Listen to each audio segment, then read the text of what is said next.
غم زمانی خورم یا فراق یار کشم، به طاقتی که ندارم کدام بار کشم.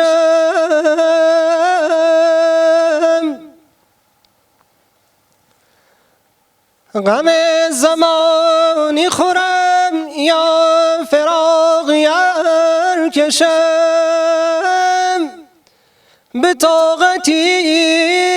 که ندارم کدام بار کشم. خدای دل نه قوتی که توانم کنار جستن از او، نه قدرتی که به شوخیش در کنار کشم.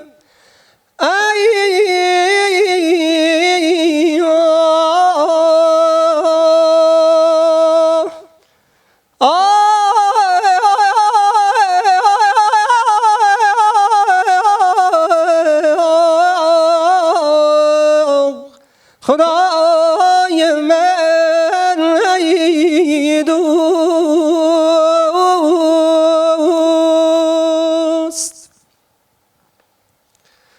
غم زمانی خورم یا فراق یار کشم، به طاقتی که ندارم کدام بار کشم. خدای دل نه دست صبر که در استینی عقل برم، نه پای عقل که در دامن قرار کشم. ای دوست ای دوست ای دوست، به دوستی قرینیم تو را، هر جا که قدم نهی زمینیم تو را. در مذهب عاشقی روا کی باشد، روا کی باشد. عالم به تو بینیم و نبینیم تو را،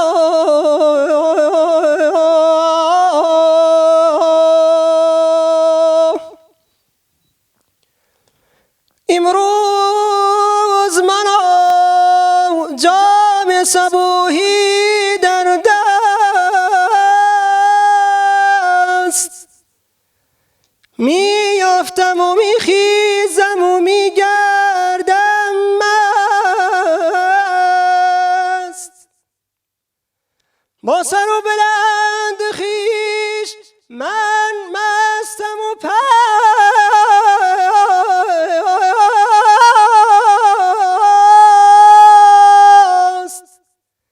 من نیز شوم تا نبود جز وی هست.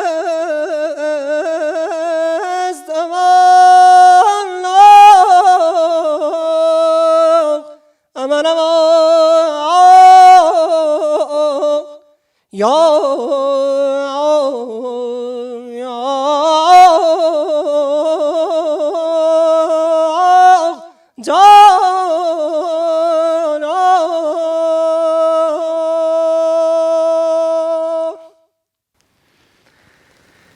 یەکێک لە بانگخوازە هاوچەرخەکانمان دەڵێ خودای گەورە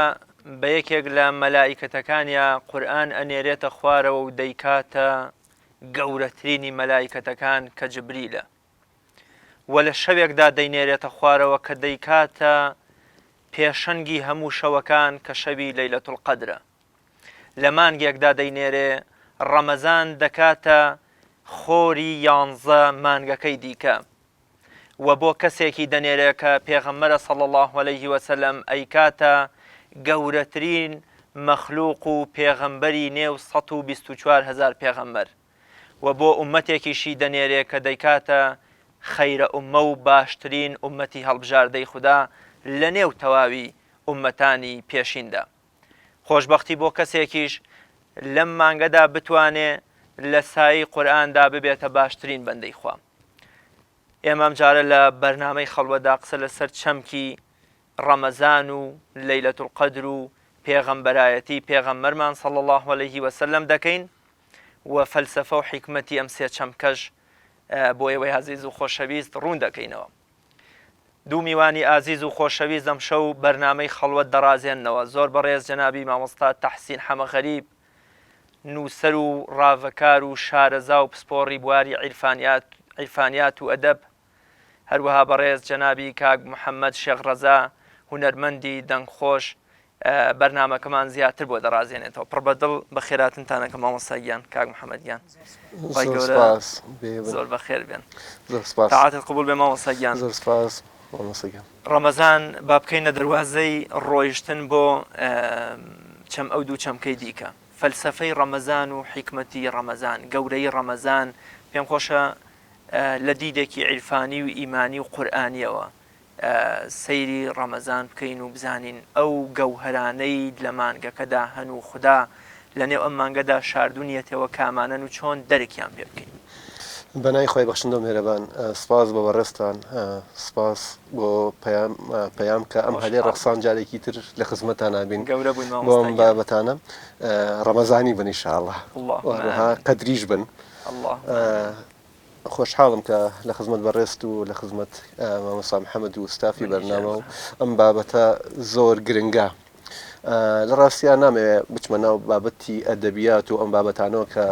ئەوە بابەتێکی گرنگە هەم لە ئەدەبیاتی عرفانی و هەم لە ئەدەبیاتی ئاسایی هەموو نەتەوە مسلمانەکانی ئەم ناوچەیە کە باسی شەو و باسی لەیلەت القەدر و باسی ڕەمەزان و ئەم بابەتانە کە زۆر وتراوە و زۆر کرا و هەر کەسێکیش بە دووەداچوونی ئەم بابەتەی بێ لە ناو جیهانی ئەدەب و وەک فەرموود عرفان و ئەم بابەتانە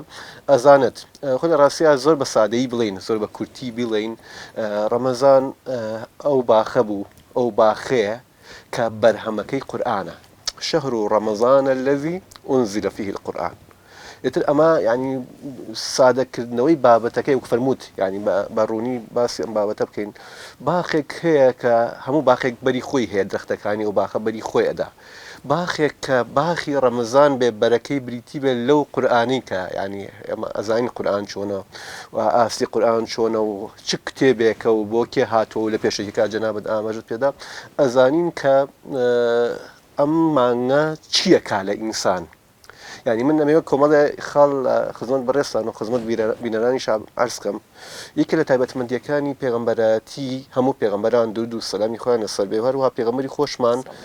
صلی الله عليه وسلم پێغەمبەران ئیشەکانیان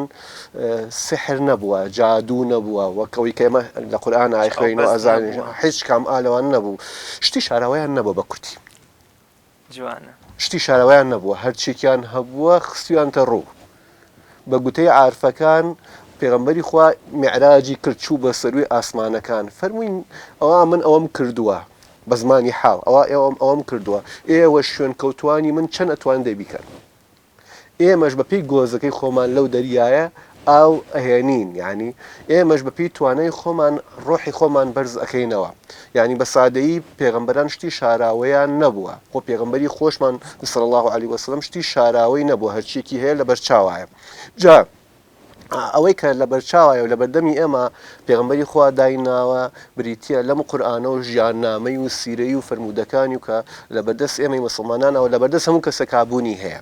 کاتێک کە ئینسان سەیری ئەم قورئانە ئەکا سەیری ئەو ژیاننامەیە ئەکا سەیری ئەو فەرموودانە ئەکا بۆ دەرەکەوێ کە ڕەمەزان چی کردووە لەو پێغەمبەرە چی کردووە لەو پێغەمبەرە کە ئامادەیی ئەوەی بۆ دروست ببێ ئامادەی ئەوەی بۆ دروست ببێ کە ئاوا کتێبێک بۆی دابەزێتە خوارەوە ئەبێ چی بێ لە مانگا چ ڕاضەتێکی کرد بێ چ ئیسعدادێکی بوو بێ چ ئامادەسازیەکی لەو بابەتا کرد بێ چ باخێکی ڕازاند بێتەوە آخر ئێمە دینمان ماڵمانە خانومانە ئەبێ گسکی بین بۆ ئەوەی کاتێک چاوەڕوای میوان بێ بۆ ئەبێ پاکیکەینەوە تا میوانەکە بێ ئاخۆ پێغەمبەری خوا و حاشا و چونکە ماڵەکەی ئەو پیس نەبووە لە ڕاستی ئەو ماڵی ئێمەیە پیسە ئاخۆ پێغەمبەری خوا ماڵەکەی کە بریتی بووە لەو ماڵی کە لە ڕەمەزان ئادروسی کردو لە ڕەمەزان و غێر ڕەمەزانە بە تایبەتی لە ڕەمەزانە ئەبێ چی کرد بێ هەتا ئەوەی ئیستعدادی ئەوەی بوو بێ هەتا ئەو میوانە گەورەی بێتە خوارەوە اینجا ئەلێرایە هەنێ لە عرفان ناسان و هەنێ لە ڕەمەزان ناسان ئەگەر ئەوە بڵین ئەڵێن ڕەمەزان هۆکاری دروستبوونی وەحی بووە ئەم بابەتە چییە بە ئەم مەسەلەکە ینی ئەگەر ڕەمەزان و ئەو ئیستعدادی پێغەمبەری خوا و ئیتر خۆی مەشارەزانی لەوە چکە بینی خۆی خوایەتی یاری بەس ئەوەندە کە ئێمە گوتم پێغەمبەرشتی شارەوەیان نییە لە خوێندنەوەی قورئانە ئێمە تێگەین لەم بابەتە لە ژیاننامەی پێغەمبەری خوا تێگەین لە حەدیثەکانی پێغەمبەری خوا صلی الله علیه و سلم لەم بابەتە تێگەین ئەزانین چونکە لە ڕاستیە بە تایبەتی قورئان ڕێک دیوی ناوەی پێغەمبەری خوایە من هەمیشە ئەو متووە هەمیشە ئەو متووە ئینسان هەناسەکانی پێغەمبەری خوا لە قورئانە ئەبینێتەوە ترسەکانی پێغەمبەری خوا لە قورئانە ئەبینێتەوە خشوعی پێغەمبەری خوا لە قورئانە ئەبینێتەوە ئەبینی حتا پەلەیەتی نەوەک لە بیری بچێتەوە کە لەسەر تاوەحی بێتە خوارەوە لا تحرك به لسانك ئەقا شتێکی نەبیراوە دەبیا بخۆی بە دەبار بیری باشە هەمووی لە قورئانە هەیە ئینسان کاتێک کە سەیری ئەم قورئانە ئەکا ئەبینێ ئەزانێ کە پێغەمبەری خوا چی کردووە هەتا ئەو قورئانەی بێتە خوارەوە جا ئەمە لە ڕەمەزانە ڕوویاوە یا بڵێن لووتکەکەی لە ڕەمەزانە بووە پێغەمبەری خوا خەڵوەی کێشاوە چۆتە غاری حراوە باشە تەمان ئەو پێغەمبەر بووە یعنی ڕوونە بەردەوام ئەو کاری کردو بەڵام لە ڕاستیە لووتکەی ئەم مەسەلەیە گەیشتنەکە وەکو چۆن میوە ئەگا گەیشتنەکەی لە ڕەمەزانە بووە ئیتر لەوێت بڵێ ئیتر تاو تەقیوەتەوە ئیتر ئەوەی ڕوویاوە کە فریشتە هاتووە و ئەزمموی پێغەمبەراتی پێغەمبەری خوا ئێمە بە زمانی خۆمان وەحیەکەی پێغەمبەری خوا ئالەو کاتا ئیتر ئەگاتە لووتکەی خۆی ئیتر ئەو گۆڕانکاریەی کە لە کەسایەتی پێغەمبەری خوا ڕوادا تەنها لە بیستنا ڕووی نەیاوە لە زمانیا ڕووی نەیاوە لە ڕاستیا تەنها کتێبێکی دەرەکی نەبووە بەڵکو شخصیەتی پێغەمبەری خوا لەناوە بەتاوەتی گۆڕاوە کە بتوانێ ئەو ئەرکە قورسی کە ئەرکێکی قورسە ئاخر پێغەمبەراتی هەتا قیامەت خەنیان توانی قبولی کەن و ئەوانە ئەمان لە ڕەمەزانە ڕوویاوە کەواتە عائیشە خان ناحەقی نییە ینی جوان پێکایەتی کە دەڵێ کە پێناسە وەسفی پێغەمبەری لێ دەپرسن ئەڵێ ئەوە خۆی هەر وەکڵێ ئەخلاقی قورئان بوو یا بۆنە قورئانێکی زیندوو بوو لە نێوانتانە هاتوچۆی کردووە بینیوتانە و بزواوە نا بەتەواوە ئەزانی مامۆستا ینی ئێمە هینێکمان هەیە ینی بۆ چوونێکمان هەیە ئێمە مسلمانان تەمان ئێمە بێ ڕۆژ بە ڕۆژ پێغەمبەرناسی خۆمان تازەکەینەوە ڕۆژ بە ڕۆژ لە قوڵایی ژیاننامی پێغەمبەری خوا بچینە خوارەوە ڕۆژ بە ڕۆژ قورئانناسی خۆمان تازەکەینەوە ینی پێغەمبەری خوا تەنها زاکری ئیشی نەکردووە تەنها بیرەوەری ئیشی نەکردووە کەسایەتی لە ناوە هەر ئەوەی کە هەموو عارفەکان باسیکەن و لە قورئانیشا ئینسان کاتێک کە بە وردی خوێنێتەوە هەستی پێەکە ینی پێغەمبەری خوا بە پێغەمبەرایەتەکە جارێکی تر لە دایک بووەتەوە بۆتە کەسایەتێکی تر آخر جیاوازی نێوان محەممەدی پێغەمبەر لەگەڵ محەممەدی کوڕی عەبدوڵڵاه کە پێش پێغەمبەر بوونیەتی ئالەویایە کەسایەتی پێغەمبەری خوا هەرچەند کەسێکی چاک بووە هەرچەند کەسێکی دەستپاک بووە هەرچەند صادق الئەمین بووە هەرچەند جێی متمانی کە سوکاری بووە بەڵام بە دڵنیایە دوای پێغەمبەرایەتەکەی شتێکی تر بووە بە دڵنیاییەوە جارێکی تر لە دایک بوونەوە بووە کە لە مرۆڤێکی ئاسایە بۆتە مرۆڤێکی پێغەمبەر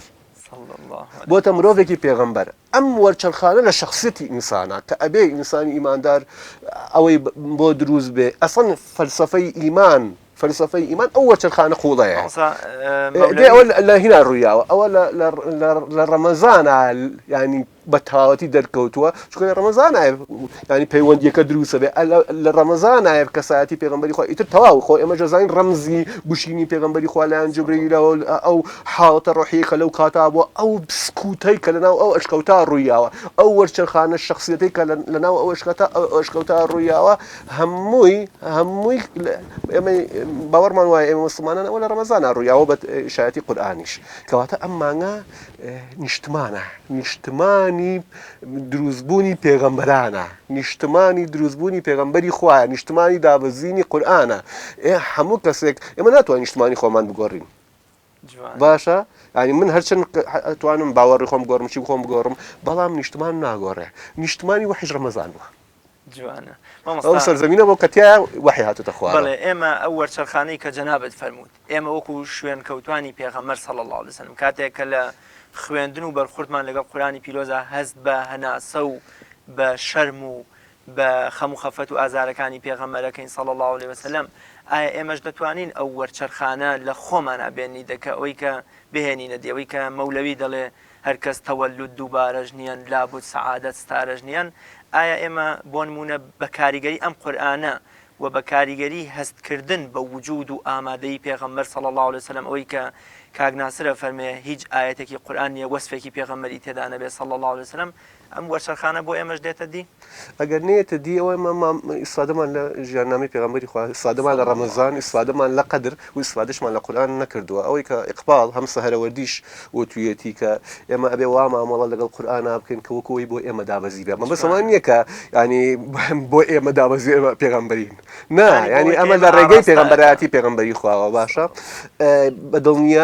بەدڵنیاییەوە ئیمان ئەبێ وەرچەرخان لە کەسایەتی ئینسانە دروست بکات. ئەگینا ئەگەر تەنها شتێکی ڕووکەش بێ، تەنها ژمارە بێ، تەنها شتێکی سەدحی بێ، بۆ نمونە من بە درێژایی ساڵ بەوەی کە بینەران زیاتر ئیسفادە لەم بابەتەکە من بۆ خۆم زۆر چێژم لەم مەسەلەیە بردووە. ینی من بە درێژایی ساڵ گوناه بکەم ئەشەوی لەیلەتول قەدر بچم بۆم زۆر چارەسەر ئەبێ. ئەمە وانییە. ئەبێ بە درێژایی ساڵ من کەسایەتیم گۆڕی بێ بۆ ئەوی لە لەیلەتول قەدر ئیسفادە بکەم. چۆن پێغەمبەری خوا کەسایەتی ئیستعدادی ئەوەی بوو تا لە لەیلەتول قەدر ئەوە بوو، ئەمە یەک. و ئەبێ لەیلەتول قەدریش کەسایەتی من بگۆڕێ بۆ ئەوی بە درێژایی ساڵ ئەوەی کە شەمسی تەبریزی ئەڵێ تۆ کە ئەڵی خودایەکە دێ خوایەکە، بە تۆ چی لە منەکە ئەم مەسەلەیە؟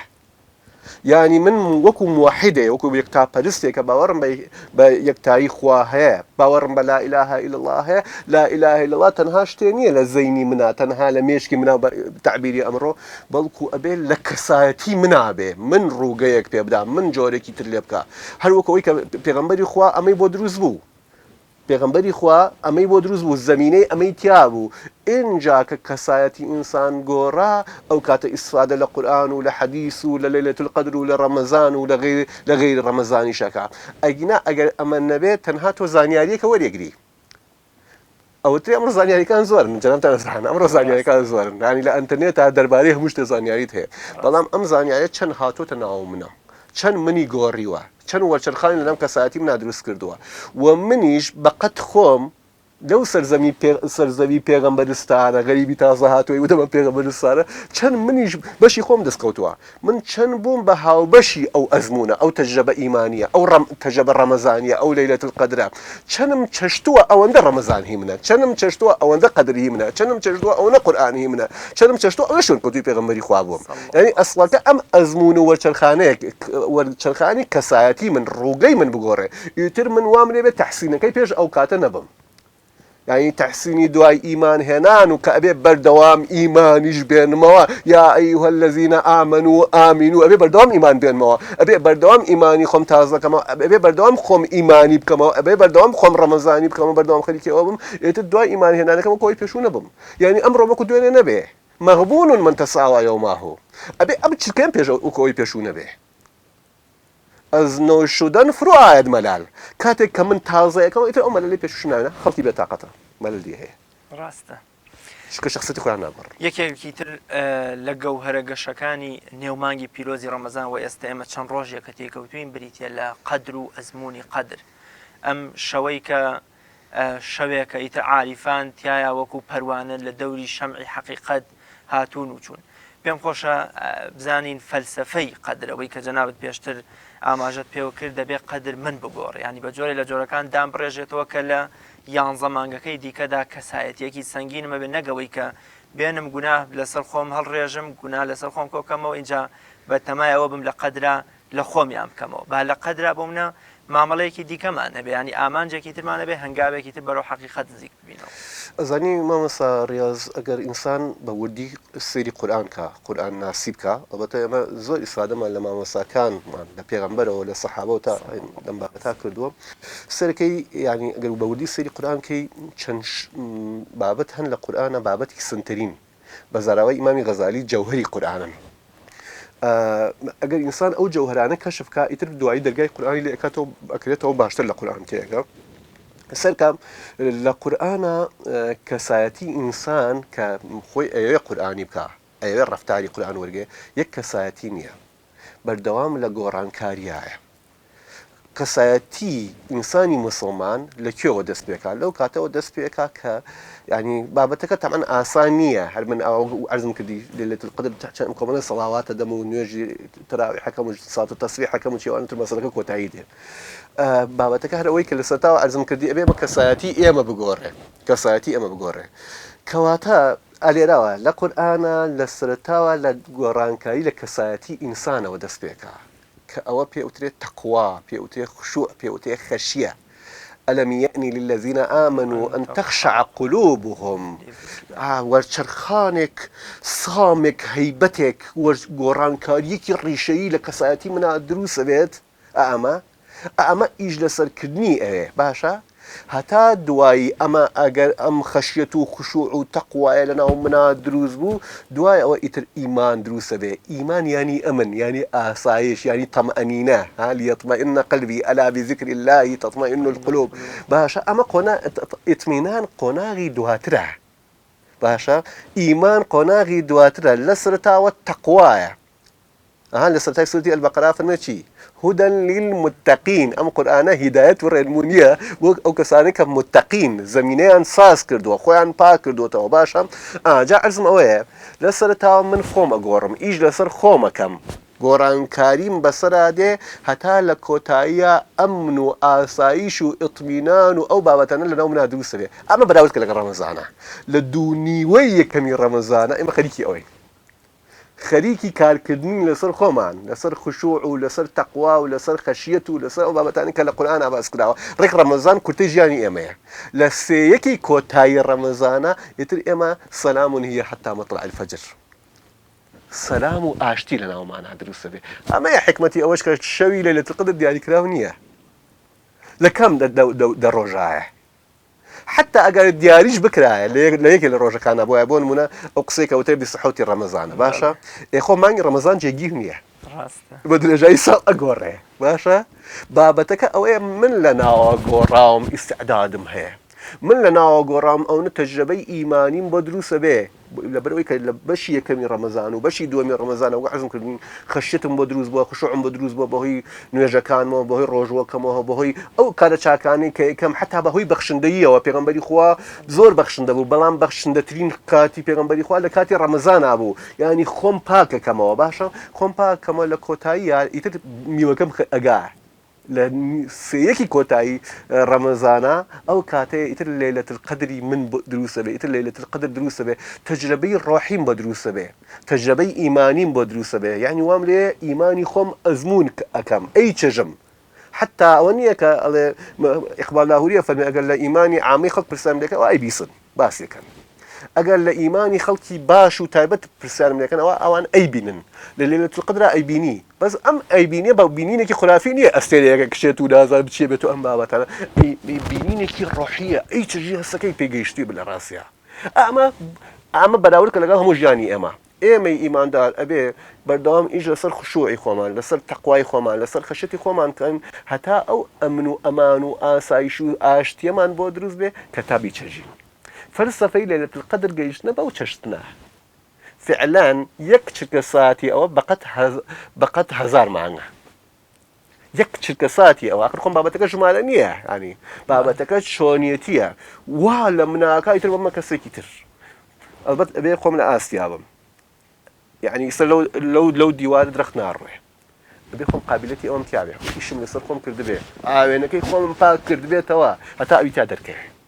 هەروکو چۆن پێغەمبەری خوا ئاوێنەکەی خۆی پاک کردبوویەوە ئیشی لەسەر خۆی کردبوو خۆی پاک بوو پاکتر کردبوویەوە باشە خۆی پاکتر کردبووە هەتا توانای ئامادەیەوە تیا بوو کە وەحی بۆ بێتە خوارەوە باشە هەر بۆ یەکێ لە عرفان ناسان ئەڵێ پێغەمبەری خوا لە ڕیاضەتەوە گواستیەوە لە ڕەمەزانە لە لەیلەتول قەدرا بۆچی بۆ بەعسات بۆ پێغەمبەرهاتی ئێمەش ئەبێ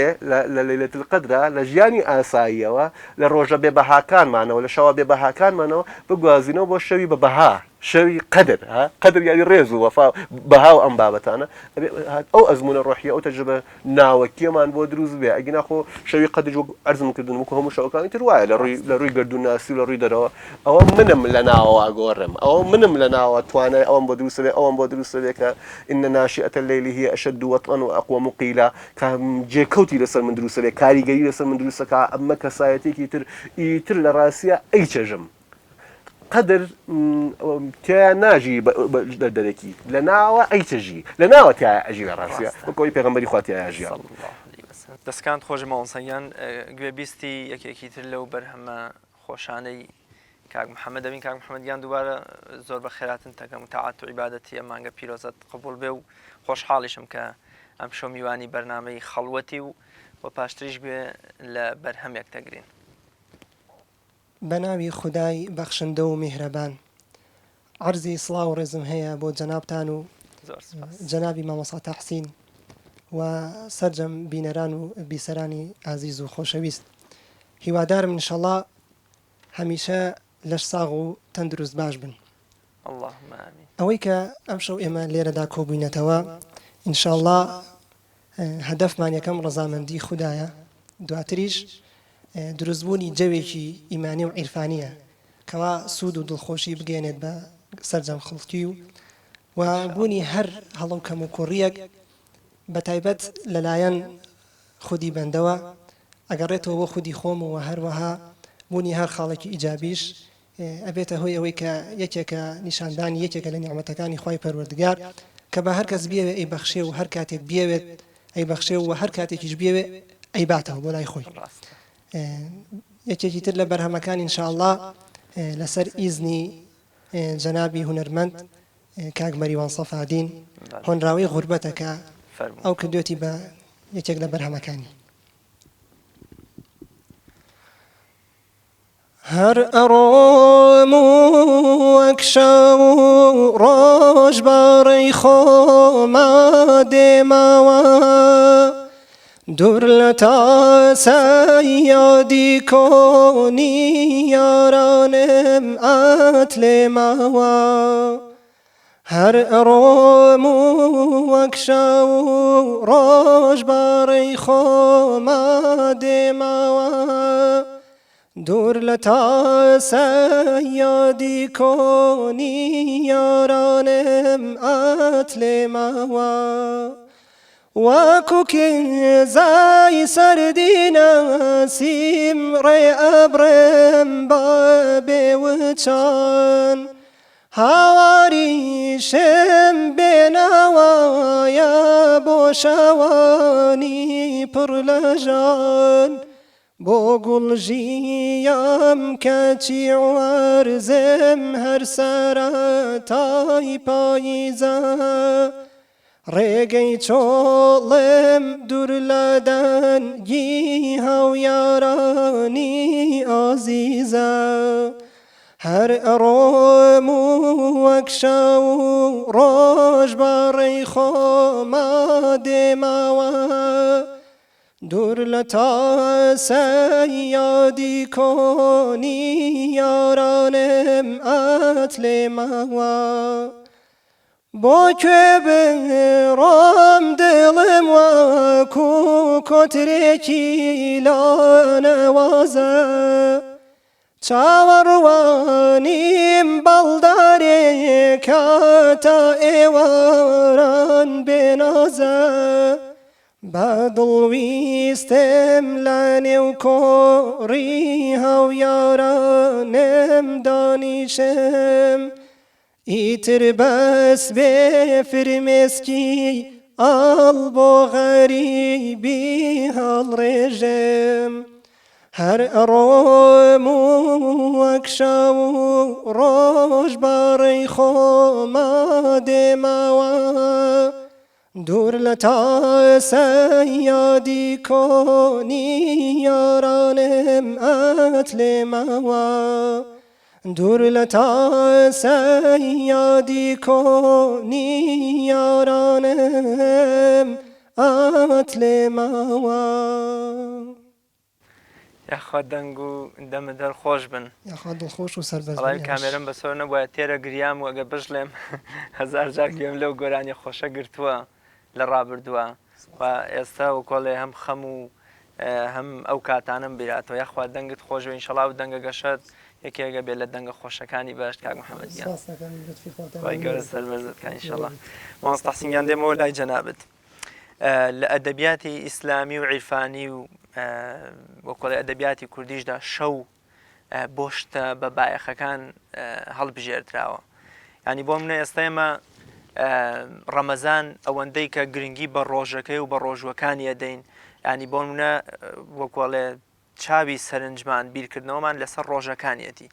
بەڵام هەستەکەی ئەو شتانەی کە ئەوەی کە مەولەوی ئەڵێن بێسارانی وتوێتی شەوەن خەڵوەتەن ماڵ بێ ئەغیارم ماڵ بێ ئەغیارن عالم گشت وتەن دۆست خەبەردارن هەستەکەی ئەو شتانەی کە کاتی مناجات و نزیک بوونەوەی لە خوددا بە تایبەت شەوی میعراج و شەوی قەدر کەوتونەتە شەوە من پێم خۆشە بزانم حیکمت هەیە لەوەی کە قەدر کەوتۆتە نێو شەوە و بۆ منە لە ڕۆژە پیرۆزەکانی ڕەمەزانانیە شەو ڕۆژی ڕەمەزان مامۆستا ڕیاز تقریبا هەر ئەو فلسفەی تایە کە پێشتر ئاماژەم پێدا ئێمە بە ڕۆژە ئیش لەسەر خۆمانەکەین لە ڕەمەزانە خۆت تینوەکەی خۆت برسیەکەی وەها لە ڕاستیا ئەی چەژی بە جۆرێکی تر دەرەنجامەکە لە شەوا بینیتەوە وەگوتم لە دووسێیەکی یەکەمی ڕەمەزانە ئێمە ئیش لەسەر خۆمانەکەین لە سێیەکی کۆتاییە ئێمە بەرەکەی ئەچینەوە و لەیلەتول قەدرمان دەستەکەوێت ئەمە ئەگەر بە شێوەیەکی تر لە شەو ڕۆژی ڕەمەزان بێن بنمونە لە ڕۆژەکەی ئێمە کارەکەین شەوەکەشی بەرەکەی ئەچینەوە لە ڕاستیا مەسەلەی شەو مەسەلەی دین بە شێوەیەکی گشتی مەسەلەی عێرفان پەیوەندیەکی سەیریان هەیە پەیوەندیەکی ئەنتیکە هەیە کە ئەمە لە هەموو دینەکانە ئەوەی کە بە دوواداچوونی ئەم مەسەلەیان کە باش ئەم بابەتەی بۆ دەرەکەوێت سەرکەن هێنێکی عارفێکی ئەڵمانی هەیە بە ناوی بۆ کارت ئەڵێ هیچ شتێ هاوپێوەی خوا نییە جەلە جەلالوهو بەڵام ئەگەر شتێک بێ یعنی نزیکمان کاتەوە لەو بابەتە ینی لە باسی خوایەتی خوا تێ بگەین سکوت و بێدەنگیە هیچ شتێ هاوشێوەی خوا نییە ئەگەر شتێ ببێ ئەوە سکوتە بێدەنگیە دەبینیت لە شەوە ئەم سکوتە لە لووتکایە ئارامی شەو لە ڕاستیە سەرزەوی دابەزینی بابەت نەبینراوەکانە نەشتە نەبینراوەکانە خەڵکە ئەو کێشەکە ئەوە خوراافەیە کە ئێمە چاڕوانی شتی ئەوە بکەین نا بابەتی نەبینراوە سەرکەن مەسلەیەک هەیە کە زۆر حساسە لە ڕاستیان پێشم خۆشە لەم تەلەڤیزیۆنی بەڕێستانەوە لەم مناسەبە لە خزمەت خوشکبرایانی خۆمان عەرزی بکەم بابەتی دینی بابەتی ئیمانی بابەتی بینراو نین ئەگەر بیکەینە بابەتی بینراوە ئەوە نزیکە بینەوە لە شرک یعنی لەوە دەرەچین لە ڕاستیە تۆ سەرکە لە قورئانە شتێکە بۆ ئەوەی باسی خوامان بۆ ڕوونکاتەوە چی بەکار هاتووە چه زاراوەیەک لە قورئانە زۆرتر حزوری هەیە بۆ ئەوەی ئەسما و صفاتی ئیلاهیمان پێپیشانە باسی خوامان پێپیشان بە زاراوەی نورە والله نور السماوات والأرض نور چییە نور ئێمە نایبینین ئێستا من لە ڕێگەی نورەوە جەناب دەبین بس کوا نورەکە نور نابینین نور ئێمە شتمان پێپیشانەدا بەس خۆی نەبینراوە ئیقبال لاهوری هەزار ڕەحمەت لە گۆڕەکەی ئیقبال لاهوری ئەڵێ شتێکی تری هێناوەتە ناو مەسەلەکە تەقریباً ئیقبال عارفێکی گەورە بووە فەیلسوفێکی گەورەش بووە ئەڵێ ئەم بابەتانە وەکو زەمن کات ئێستا کات من لەبیرما یەکەم جار ئەم جار کە تەلەڤیزیۆنی پەیام دروستکرا هات بە خزمەتتان ینی ئەو کاتە مووەکانم ڕەش بوون ئەو کاتە ڕیشم سپی نەبوو وەکو ئیسا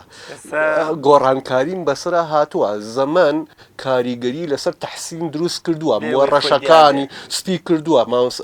زەمان لۆچی خسۆتە ناوچاوی مامۆستا تەحسینەوە ڕیشی مامۆستا تەحسینی سپی کردووە باشە چاوەکانی مامۆستا تەحسینی زەعیف کردووە وەسێ عینەک بەکارهێنم عینەک بەکارهێنم بەڵام زەمان خۆی دیار نییە جوانە خەڵک هەیە بە شوێن شتە بینراوەکانە ئەگەڕێ من کاتێک ینی ئەڵێم ئیسفادەم لە لەیلەتول قەدر کردووە ئیسفادەم لە شتێکی بینراو نەکردووە لەیلەتول قەدر تەئسیری لەسەر من بۆ بەبێ ئەوەی خۆی دیار بێت شەو تەئسیری لەسەر مرۆڤەکان هەیە سکوت و بێدەنگی کاریگەری لەسەر مرۆڤەکان هەیە بەبێ ئەوەی خۆی دیار بێ ئەخەر خۆی دیار بێ سکوت نییە بێدەنگی نیەمانە شتا ها شەو بۆیەشەوە کە شتی تیان دەبێت نەشتی تیانێ یعنی خەڵکی بە پێچوانێ ئەم بابەتەوە تێگەشتن لەم مەسەلا ئێمە پێویستمان بە سکوتە ئێمە وەکو زەمان عەزم کردی زەمان کاریگەری لەسەر هەموو شتەکان هەیە درەختەکان خانووەکان ها کۆنە بن درەختەکان پیرە بن مرۆڤەکان پیرە بن ژیان گۆڕانکاری بەسەرادێ ئەمە هەموو لە ناو زەمەنا ڕوویاوە بەبێ ئەوەی هیچ ئێمە هەمومان دڵنیای لەوەی کە زەمەن بوونی هەیە بەبێ ئەوەی هیچ کامان زەمەنمان بینی بێ هیچ کامان زەمەنمان نەبینەوە کاتمان نەبینەوە کەچی باوەڕشمان یەقینمان هەیە کە کات بوونی هەیە بابەتی ڕەمەزان بابەتی ئیمان بابەتی لەیلەت القدر شتێکی لەو بابەتەیە من هەستی پێکەم کاریگەریم لەسەر دروستەکە بەڵام شتێکی بەرجەستە نییە ئەو بۆ ئێمە باوەڕمان بە دەجال نییە وەکەوەی کە لە ڕواتەکانە هاتووە کە دەجال خۆی کردووە بە شتێکی بەرجەستە یعنی خەڵکی کاتێکە خورافە لە ناو متەدەینەکانە بڵاو بێتەوە ئیتر گیرە بێتە شتێکی بینراوە ئەبێتە ژمارە ئەبێتە شتێکی دەرەکی نابێتە شتێک کە لە ناوە کاریگەری لەسەریان هەیە گۆڕان کاریان بەسەرا دروستەکە بەبێ ئەوەی بینراوێت ئێمە ئەی سبحان الله یعنی چی تەنزیهی خواکەین لە چی لە هەموو بینینێک ئەخر من هەمیشە ئەوم وتووە بەڵی سوادەمان لە عارفەکان کردو الله ئەکبەر یعنی چی الله ئەکبەر یعنی ئەوەی کە من نەبادا وێنەیەکم لە زەینی خۆمان بەرامبەر بە خوای خۆم دروست کردبێ ئەخوا لە وێنەی گەورەترە جەنابەت لە ڕاوەی عەقیدەی مەرزیەکەی مەولەویە دەڵێ شارەکەی مەولەوی دێنێ کە هەر وەسفێ بۆ خوددا بکەی هەر غەڵەت و پیچ و پوش لەوە زیاترە وما قدر الله حق قدره عزم ئەوەیە کە ئێمە زۆر پێویستمانە بەتابەتی لەم زەمەنا لە بەتابەتی لەم کاتا کە ئەبینم ینی تۆ سەیری ئەنتەرنێت کە سەیری فەیسبوک کە سەیری سۆشیال میدیا کە ینی هەمیشە شتە دینیەکان ئەبەسن بە شتی بینراوە لە کاتێکا بەتایبەتی دینی ئێمە دینی تەوحیدە دیوی تەنزیهە ینی پوختە ڕاگررتنی خواجە لە جەلالوه پاک ڕاگررتنی خواجە لە جەلالوه ئێمە یەکێ لە گەورەترین زەکرەکانمان سبحان الله بێگردی دانانە بۆ خواجە لە جەلالوه و هەروەها ئەمە ینی بە هەموو بابەتە دینیەکان بەهوشەوەیە ینی کاتێک کە من ئەڵێم ڕەمەزان کاتێک کە ئەڵێم ئیمان کاتێک کە ئەڵێم قورئان شتێکی بەرجەستەوە من ناکا ینی شتێکم بۆ بکات لە دەرەوە قورئان لە ناوە من ئەگۆڕێ قورئان هەمیشە لەگەڵ قورئان بژیم ئەمە بابەتەکەی لەیلەت القەدر شتێک نییە لە دەرەوە لەیلەت القەدر شتێکی وەکو عەرزم کە وەکو زەمانەکە وایە کە هیچ کاممان نایبینین وەکو شەو وایە شەو سکوتە خۆشی تیا نییە خۆشی شەو لەوایە کە سکوتە خۆشی لەیلەت القەدر لەوەیە کە سکوتە شتێکی بینراو نییە زۆر جار لە بیرمە بە مناڵی ئانود ئەوە فلان ئەسێرەکشا ئەو فلان ئەوە کرا ئەوە کرا ینی ئەگەر ئێمە بە دینی خۆمان نەبڕۆینەوە ئەم بەرجەستەکردنە لە ڕاستیە بگەڕێتەوە ئەوەی بابەتە بەبێ ئەوەی لەناوە بگۆڕم پشت بە دەرەوە بەس لە کاتێکا ئیمان گۆڕانکاری لە ناو منان دروستەکە إن الله لا يغير ما بقوم حتى يغيروا ما بأنفسهم ئەوەی بەسراوێ گەورەترین شتێکیش کە دین بۆ ئێمە بکە قورئان بۆ ئێمە بکە ئەو گۆڕانکاری ئێمە ئەو گۆڕانکاری کەسایەتی کە لەسەر تا ئازم کرد لە ناوە من ئەگۆڕێ من ئەکاتە تەحسینێکی تر ئومەتی محەممەد صلی الله عليه وسلم کاتە ئومەتێکی تر کورد ئەکاتە کوردێکی تر جۆرێکی تری بەسەرادێ ئەسڵان وەکەڵێ معنایەکی تر بە ژیانی منە بەخشێ یعنی ئەڵێن یەکێ لە عیرفان ناسان ئەڵێن ئەگەر لە پێغەمبەریان پرسیایە تۆ چیت لە مرۆڤەکانی تر چیت ئەویست لە خزم کە سوکاری خۆ لە قوڕیشەکان ئەوانە وەڵامە بە دڵنیایەوە ئەڵێ بە دڵنیایە وەڵامی پێغەمبەری خوا ئەوە بۆ ئەی فەرموو ئەمەوێ ئێوە نەبن ئێوە بنە کەسێکی تر شخصیتتان بێتە شخصەتێکی تر ژیانتان لە ڕووکەشە هەرەمان ژیانە خۆ من ئەوە تەحسینە ناگۆڕم یعنی ئیماندار بێ ئیمانوەرەوەم لە بەرچاو لە ڕووکەشە بەس لەناوە ئەو تەحسینە نین جۆرێکی تر ئەمە لوبی لوباب کورتەی ڕۆحی دینە کاتێک کە کورتێکەمە لە شتە دەرەکیەکانە ئێتر بێتە خورافە ئەبێتە خەڵخەڵەتاندن ئەبێتە پارە پیاکردن ئەبێتە کاسیکردن ئەبێتە تجارەت بە ناوی دینەوە بەڵام کاتێک کە ئیش لەسەر ئەوەکەین کە من لە ناو گۆڕامیتر ڕفتاریشم لە دەرەوە گۆڕێ ئیتر کۆمەلگەشمە گۆڕێ مامۆستایان ئەوەی کە لە سەرەتاوە ئاماژەمان پێ کرد قەدر و ڕەمەزان و پێغەمبەرایەتی جەنابەت لەسەر پێغەمبەرایەتەکەش چاک ڕۆشتی خوا جەزات باتەوە کاتی بەرنامەکەش کەمی ماوە بەڵام ئێمە زۆر جار هەستکردن بە وجود و ئامادەیی پێغەمبەر صلی الله علیه وسلم لە عیبادەتەکانمانە لە قورئانە لە سیرە و لە ڕێژینی پیرۆزیە ئەوەی کە دەڵێ حەنزەڵە ڕۆژێ بە ئیمامی ئەبوبەکر دەڵێ من منافق بوومەتەوە دەڵێ بۆچی ئەڵێم تاو کاتێک کە لە خزمەتی پێغەمبەر داین صلی الله علیه وسلم نەرم پەپولە ئاسا ڕووخۆش دڵپڕ لە ئیمان هەست بەوەکەم کە ئیدی من ئەگەر لەم لەحزابم برم بەرەو بەهەشت ئەفڕم کە دێمەوە نێو ماڵ و مناڵەکەم و بازار و شوێنە گشتیەکان 1970 پلە پێچەوانە دەبمەوە ڕق دەبم گورژومۆ نەبم توندوتیژە بم دڵم جۆرێ لە ئەو جۆش و خرۆشەی تێدانەمێن ئیمامی ئەبوو بەکری ڕەزا ڕەحمەتی خوای لێبێ دەفەرمێ وەڵای منیش هەمان دەردی تۆمەی با بچین بۆ لای پێغەمبەر صلی الله علیه وسلم پێغەمبەر صلی الله علیه وسلم پیانە فەرمێ ئەگەر بەو جۆرەی لە لای منن بڕۆشتنایەتە دەرەوە لەسەر شەقامەکان مەلایکەتتانە بینی و تۆقیان لەگەڵاکردن ئەم وجودە یا هەستکردن بە وجودی پێغەمبەر صلی الله علیه وسلم بەوەی کە ئێمە زۆر جار سەڵاواتێ لە پێغەمبەرە دەین صلی الله علیه وسلم دڵمان خۆشە ینی هەست بەوەکەین کە وەکو باوکێکی دڵسۆز هەمیشە لە پشتمانە هەمیشە وەکو باوکێکی دڵسۆز دەستمان ئەگرێ بەرەو بەختەوەری بەرەو لای خوددا تا ئەمانگەیەنێتە کەناری ئارامی ئەم هەستکردنە بە وجود و ئامادەی پێغەمبەر صلی الله علیه وسلم چۆن لە قەدریشا زیاتر ئێمە ڕەنگی پێ بدەین زۆر بە کورتی ینی چکەم بابەتێکی ئێجگار گرنگ و زۆر گەورەشە ڕاستیان ناتوانین حەقی بینین بەوینە ینی جیاوازی پێغەمبەران لەگەڵ عارفان لەو خاڵای کە جەنابەت ئاماژە پێدا پێغەمبەران درود و سلامی خوایان لەسەر بێ هەر لەوانەوە ساونێتەوە کە خۆیان وکڵێ عالەمی غەیب مامەڵە لەگەڵ بکەن لەگەڵ خوای خۆیان مامەڵە بکەن تەجربەی ئیمانی قوڵ تەجربەی ڕۆحی و وەحیانی قوڵیان بۆ دروست بێ بەڵکو ینی عارفێک بۆ خۆی ڕەنگە ئەوەی ویست بێ پیاو چاکێک یا با بڵێن ئەوێ لە ڕووی ئیمانی و گاتەوە ئاسا بەڵام پێغەمبەران شتێکی تریان کردووە کە ئەمە بابەتە گرنگەکەیە کە تەنها بەوە ڕازی نەبوو پێغەمبەری خوا خۆی وابێ ویستێتی مرۆڤەکانی تریش بەشیان هەبێ لەم بابەتە ئیمانیە ینی زۆر جار من ئەبینم ینی پێغەمبەری خوا صلی الله علیه وسلم فەزای ڕۆحی لەناو سەحابە دروست کردووە فەزایەکی سەیری لەناو سەحابە دروست کردووە اینجا خەڵکی هەیە ئێستا نەخوێنەوە دوو لە ڕوتان تێناگەن لەم مەسەلانە بە خورافە و ئەم بابەتان لێ تێکەن بۆ نمونە ئەو ڕیواتانە و حەدیثانی کە باسی ئەوەکەن کە پێغەمبەری خوا فەرمووی گویان لە دەنگی بەردێک بوو فەرمی ئەوە هەفتا خەریفە هەفتا پاییزە بەڕێوە ئیسا ئەکەوێتە زەوی ینی ئەکەوێتە خوارەوە ئەدا لە ئینی ئەوانە خەڵکێکم بینیوە ینی گاڵتەی بەم بابەتە کردووە ئیتر لەوە تێنەگەیشتوە ئاخر پێغەمبەری خوا لە فەزایەکی معنەویە ئەوەی وتووە لە تەجربەیەکی ڕۆحی و ئیمانیە سەحابە مامەڵە ینی ئەم بابەتیان بینیوە لەبەر چاویان بووە لە جەوێکی ڕۆحی ئاواهیە بۆ ینی پێغەمبەر هەر ئەوە نەبە خۆی بینی بێتی خۆی جەهەنەم و بەهشتی بینی بێ خۆی ئیسرا و میعراجی کرد بێ بەڵکو ویسیەتی سەحابەکانیش بە هەمان شێوە ئەو جەوە ڕۆحی ئیمانیان بۆ دروست بێ کە جەنابەت ئاماژەت پێدا جا سەحابە کە چوونەتە خزمەت پێغەمبەری خوا لە فەزاژیان لەو فەزاژیان خۆیان ون کردووە ئێتر فعلا لەناو ئەو فەزاژیاون فەزایەکی معنەوی ئیمانی تەجربەیەکی ڕۆحی گەورە باشە کە دوور کەوتونەتەوە تەمان هەستیان کردو شتێکیان لەدەستداوە ئەوە بۆ خۆیان بە منافق داناوە خۆیان بەوە داناوە ئەوانە لە ڕاستی خۆ کاتەش هێشتا هەر سات نەبوونەتەوە ئەوە نییە بیرەکاتەوە بۆ بدی سەڵاتی ئەگەر پێی نەمایە و بیرکردەوەشی نەئەما باشە بۆیە هەمتر هەڵیاوەتەوە جارێکی تر بڕاتەوە ئەو بابەتە بڕاتەوە ناو ئەو مەسەلە ئیمانیەوە شعرینەکە ئەرفانیەکە کە ئەڵێ من هێنم داوە لە سەرای شۆ بڕیارم داوە تۆبە بکەم ئیتر عراق نەخۆم مەوسەن عراقی هینە ینی عرفانی ئەم بابەتانێ کە هەگاتە دەمە شەویتر بە خۆلان من دەست پێکا ئیتر خۆم ناکردەوە تۆبەکە بەشکێنم تشبيه نبي تشبيه تماما كل شيء كي رمزي لما مثلا لما الشعر تبقى لما نمونه يعني كاتكيش لاي بيغمبري خوان تشجبان كاتك دورك او نو انا خاطر عملت خو من قيش متى حالتك يا وهي دوي ناخر بيلكات باب روما يعني ايش طبعا ها يعني اصلي الصحابه بون اصلي صحابه بون بيكوبوني جستيان نبو لقال بيغمبري خوا او بيكوبون الروحيان بو كون فضايا بدرستون ان جاء انتك او ما وصى ام بابته قيامت بردوامه هەر کامان بە پێی گۆزەی خۆمان لە خزمەت پێغەمبەری خواین بەڵام ئاگامان لێبێ من زۆر بەلامەوە ئەم بابەتە گرنگە ئەوبەتە حەدم نییە من ئەوە ئینکەم یانی بۆ خۆشم ئەوم کردووە ئەمە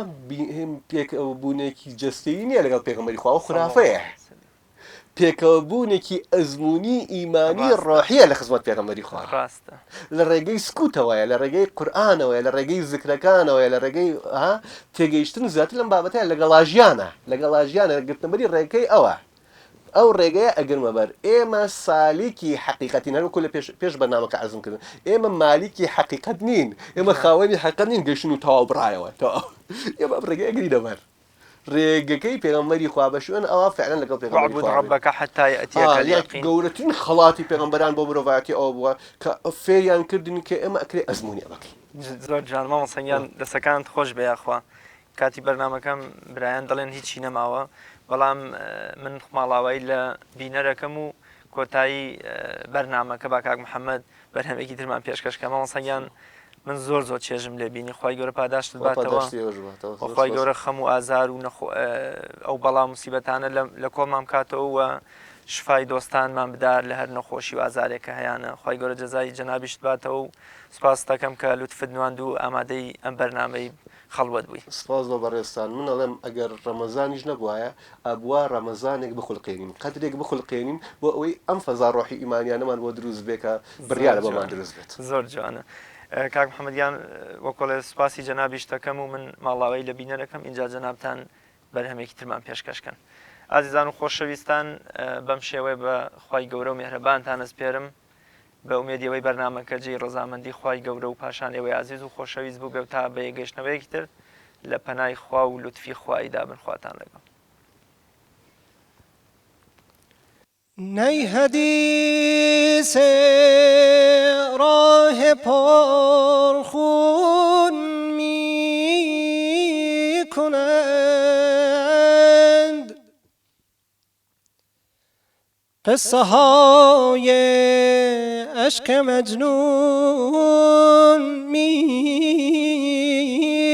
کنند در غم ما روزها بیگاه شد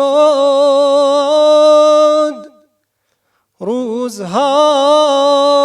با سوزها همراه شد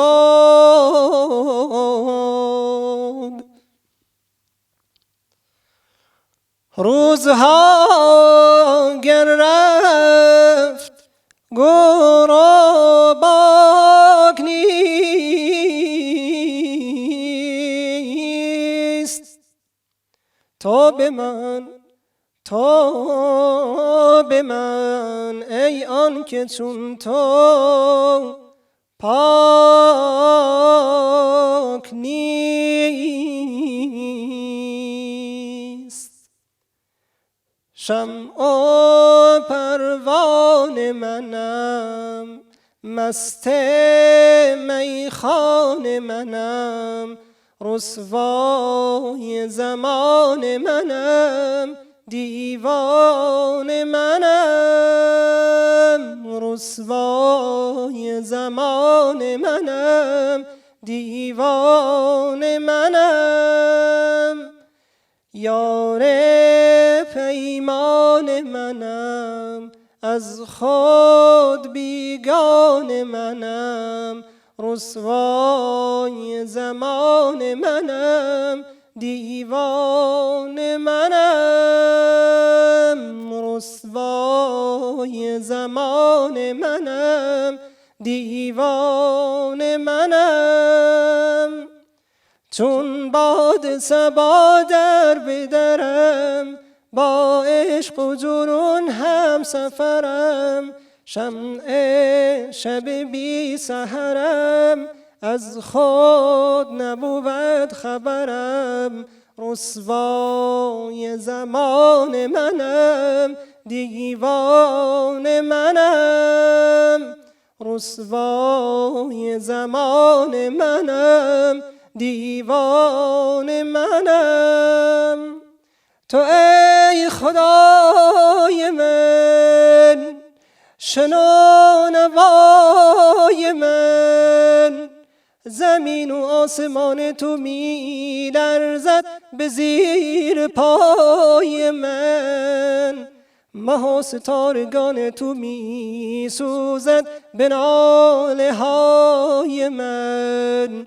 رسوای زمان منم رسوای زمان منم دیوان منم رسوای زمان منم دیوان منم وای از این شیدا دل من مست و بی پروا دل من مجنون هر صحرا دل من رسوا دل من رسوا دل من، لاله تنها دل من، داغ حسرت ها دل من، سرمایه سودا دل من، رسوا دل من، رسوا دل من. خاک سر پروان منم، خون